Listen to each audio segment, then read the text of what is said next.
صحیح بخاری حدیث نمبر 40۔ رسول اللہ صلی اللہ علیہ وسلم جب مدینہ تشریف لائے تو پہلے اپنی نانہال اترے جو انصار تھے، اور وہاں آپ نے 16 یا 17 ماہ بیت المقدس کی طرف منہ کر کے نماز پڑھی، اور آپ کی خواہش تھی کہ آپ کا قبلہ بیت اللہ کی طرف ہو۔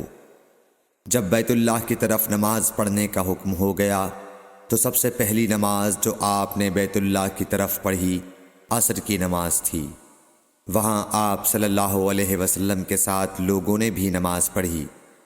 پھر آپ کے ساتھ نماز پڑھنے والوں سے ایک آدمی نکلا اور اس کا مسجد بنی حارثہ کی طرف گزر ہوا تو وہ لوگ رکوع میں تھے۔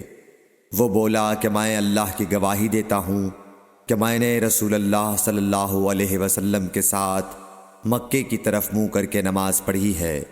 یہ سن کر وہ لوگ اسی حال میں بیت اللہ کی طرف گھوم گئے، اور جب رسول اللہ صلی اللہ علیہ وسلم بیت المقدس کی طرف منہ کر کے نماز پڑھا کرتے تھے، یہودی اور عیسائی خوش ہوتے تھے، مگر جب آپ نے بیت اللہ کی طرف منہ پھیر لیا تو انہیں یہ امر ناگوار ہوا۔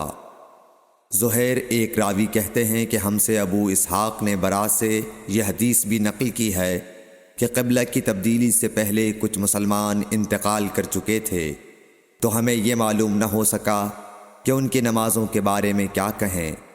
تب اللہ نے یہ آیت نازل کی، وَمَا كَانَ اللَّهُ لِيُضِيعَ إِيمَانَكُمْ، سورہ بقرہ آیت نمبر 143۔